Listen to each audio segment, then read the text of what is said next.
लोग अक्सर सुने होंगे यूपीएससी में टॉप कैसे किया भाई, तो 24 घंटा में 20 घंटा पढ़ते थे, 24 घंटा में 18 घंटा पढ़ते थे। लेकिन क्या मैट्रिक परीक्षा के लिए भी हमें 18 घंटा पढ़ने की जरूरत है? मैट्रिक में मुख्य रूप से आपको सब्जेक्ट कितना पढ़ना है? साइंस में 3 सब्जेक्ट, फिजिक्स, केमिस्ट्री, बायोलॉजी। उसके बाद सोशल साइंस में हिस्ट्री, सिविक्स, ज्योग्राफी, इकोनॉमिक्स। एक सब्जेक्ट हिंदी, उसके बाद एक सब्जेक्ट संस्कृत और फिर इंग्लिश। 10 सब्जेक्ट। आप कितना देर तक मैक्सिमम सोएंगे? 8 घंटा। इससे अगर ज्यादा सो रहे हैं तो आप राक्षस है घंटा। यानी कि डेली आप 10 सब्जेक्ट के लिए अगर 10 घंटा पढ़ रहे हैं ना, तो भाई मेरे आप बहुत कुछ कर सकते हैं जिंदगी में। आप पढ़ाई का घंटा खुद सिलेक्ट कर सकते हैं। लेकिन एक एवरेज की अगर बात किया जाए तो टोटली जो क्लास चलता है उसको साथ लेकर के कम से कम 10-12 घंटे तो पढ़ने ही चाहिए। हाँ तो प्यारे बच्चों नमस्कार। अगर आप मैट्रिक में हैं तो आपके मन में ये ख्याल जरूर कभी ना कभी आया होगा कि मैट्रिक में टॉपर बनने के लिए हमें कितना घंटा पढ़ना चाहिए।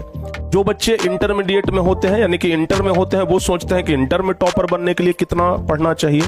जो बच्चे कंपटीशन का तैयारी करते हैं उनका पढ़ने का रूटीन, पढ़ने का टाइम टेबल, पढ़ने का घंटा अलग होता है। जो यूपीएससी का तैयारी कर रहे हैं उनका अलग होता है। सबका अपना अलग अलग होता है। आप लोग अक्सर सुने होंगे यूपीएससी में टॉप कैसे किया भाई, तो 24 घंटा में 20 घंटा पढ़ते थे, 24 घंटा में 18 घंटा पढ़ते थे। लेकिन क्या मैट्रिक परीक्षा के लिए भी हमें 18 घंटा पढ़ने की जरूरत है? क्या मैट्रिक इंटर परीक्षा के लिए भी, बोर्ड परीक्षा के लिए क्या हमें 15-18 घंटा पढ़ने की जरूरत है? हम इसका सीधे सीधे जवाब देंगे बिल्कुल नहीं। तो मैक्सिमम कितना घंटा पढ़ना चाहिए? एक बोर्ड के स्टूडेंट को मैक्सिमम कितना घंटा पढ़ना चाहिए कि मैट्रिक में बहुत बढ़िया स्कोर आ जाए? तो आज हमने इसी पर चर्चा करने वाले हैं। और ये जो बात आपको हम बताएंगे इस वीडियो में बिल्कुल फैक्ट बात होगा। कहीं से थोड़ा सा भी इसमें आपको नहीं लगेगा कि नहीं ऐसा तो नहीं हो सकता है। जो बात बताएंगे आप उससे एग्री करेंगे।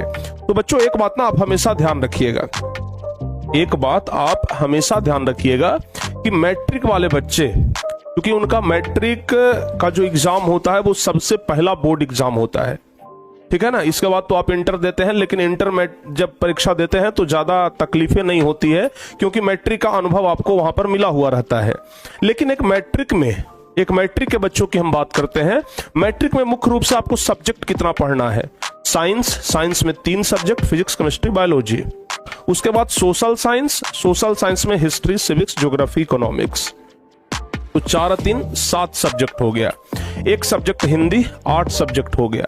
उसके बाद एक सब्जेक्ट संस्कृत 9 सब्जेक्ट हो गया और फिर इंग्लिश 10 सब्जेक्ट। यानी कि अगर आप 10वीं क्लास का परीक्षा दे रहे हैं, आप लोग सुनिएगा जरा ध्यान से, अगर आप 10th क्लास का परीक्षा दे रहे हैं, अगर आप 10th क्लास का परीक्षा दे रहे हैं तो आपको 10 सब्जेक्ट पढ़ना पड़ेगा। आपको 10 सब्जेक्ट पढ़ना पड़ेगा, ठीक है ना। और 10 सब्जेक्ट पढ़िएगा तब जाकर के ज्यादा नंबर आएगा। तो भाई इस 10 सब्जेक्ट को कितना टाइम दिया जाए? इस 10 सब्जेक्ट को कितना टाइम दिया जाए? देखिए अगर बात करते हैं, चाहे आप हमारे पास पढ़ते हो या फिर कहीं पर भी पढ़ते हो, अगर आप हमारे पास पढ़ते हैं फिर भी कम से कम हम 4 से 5 घंटा क्लास लेते हैं, ठीक है ना। 4 घंटा तो मिनिमम, 4 क्लास डेली चलता है, तो हम 5 क्लास यानी 4 से 5 घंटा हम आपको पढ़ाते हैं। इसके अलावा अगर आप लोग घर पर कम से कम 5 घंटा भी पढ़ते हैं ना तो आपका काम हो जाएगा। देखिए बच्चों, हम पहले भी एक बार शायद किसी वीडियो में हम बच्चों को बताए थे कि 24 घंटा का एक दिन रात होता है, ठीक है ना। 24 घंटा का एक दिन रात होता है। आप लोग इसको ना इस तरीके से डिवाइड करिए। इस 24 घंटा को आप लोग ऐसे डिवाइड करिए। देखिए ये हो गया 24 आवर, ठीक है। 24 आवर को आप 3 भागों में डिवाइड कर दीजिए। 8 आवर और इधर प्यारे बच्चों 8 आवर। आप लोग को लगेगा ना कि भाई हमारे पास तो खेलने के लिए भी पर्याप्त समय है, पढ़ने के लिए भी पर्याप्त समय है और सोने के लिए भी पर्याप्त समय है, ठीक है। हम आपको कहते हैं कि आप मैक्सिमम कितना देर सो सकते हैं। पहले हम सोने की बात करते हैं, पहले हम पढ़ने की बात नहीं करते हैं, ठीक है ना, क्योंकि नींद सबका प्यारा होता है। तो भाई हम सबसे पहले सोने की बात कर लेते हैं। आप कितना देर तक मैक्सिमम सोएंगे? 8 घंटा। इससे अगर ज्यादा सो रहे हैं तो आप राक्षस हैं, समझ गए ना। इससे आप अगर ज्यादा सो रहे हैं तो आप राक्षस हैं, फिर तो कुंभकर्ण के भाई में दर्जा आपका हो जाएगा, समझ गए। तो बाबू सबसे पहली चीज तो यह है कि आप 8 घंटा से ज्यादा नहीं सोएंगे। कुछ बच्चे कहेंगे कि सर हम 12 घंटा सोएंगे। चलो आपको एक कैलकुलेशन बताते हैं। आप 12 घंटा सोएंगे ना, एक व्यक्ति का औसत उम्र जो होता है वो 60 साल होता है। 60 साल हम मान के चलते हैं, चलो 80 मान लेते हैं। 80 साल तक एक आदमी जीता है। अगर आप 12 घंटा सोएंगे ना, मतलब आप अपने पूरे जीवन का 40 साल सिर्फ सो करके खत्म कर दिए। जो काम करना है, जो डेवलप करना है, वो 40 साल में ही करिए। उस 40 साल में भी शुरुआत का 5 साल आप बहुत बच्चे थे तो वो बर्बाद हो गया, अंतिम का 5 साल आप बहुत ज्यादा बूढ़े होंगे तो वो बर्बाद हो जाएगा, यानी कि 10 साल खत्म हो गया। आपके पास बचा कितना? 30। तो 30 साल में आप क्या कर लेंगे भाई? 30 साल का समय बचा है, मतलब एक व्यक्ति अपने पूरे जीवन में सिर्फ 30 साल काम करके कितना कुछ कर लेगा।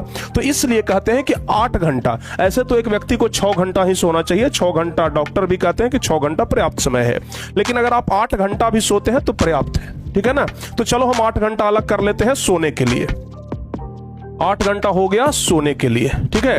अब आपके पास कितना समय बचा है बाबू? 8 दूनी 16 घंटा, ठीक है ना। 8 दूनी 16 घंटा।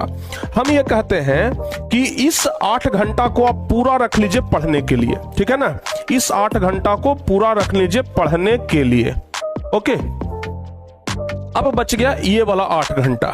इस वाले 8 घंटे में हम 2 घंटा रख लेते हैं खाने के लिए, नहाने के लिए, फ्रेश होने के लिए, ठीक है। तो इसमें से हम प्यारे बच्चों सबसे पहले 2 घंटा माइनस करते हैं, खत्म हो गया।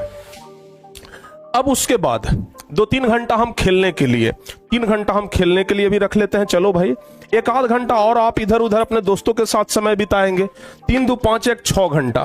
फिर भी कम से कम इसमें से ना 2 घंटा का टाइम आपका बच गया। इस 2 घंटा को आप इधर ला करके कैलकुलेट कर दीजिए, तो 8 घंटा और 2 घंटा, यानी कि डेली आप 10 सब्जेक्ट के लिए अगर 10 घंटा पढ़ रहे हैं ना, तो भाई मेरे आप बहुत कुछ कर सकते हैं जिंदगी में, बहुत कुछ कर सकते हैं, समझ गए। और हाँ, एक बात और ध्यान रखिएगा, अगर मान लिया जाए कि हम किसी चीज को 5 घंटा में पढ़ करके याद कर ले रहे हैं, तो ये कोई जरूरी नहीं है कि आप भी उस चीज को 5 घंटा में याद कर लेंगे, क्योंकि सबका मेमोरी पावर एक जैसा नहीं होता है, सबके शरीर में ताकत एक जैसा नहीं होता है, मेमोरी पावर एक जैसा नहीं होता है। हो सकता है कि हम जिस चीज को 5 घंटा में याद कर रहे हैं, उस चीज को आप याद करने में 10 घंटा लगा दीजिए, तो मेमोरी पावर हमसे दुगना समय ले रहा है। तो ये इस बात पर भी निर्भर करता है कि आप कितना देर पढ़ते हैं तो कितना समझ में आता है।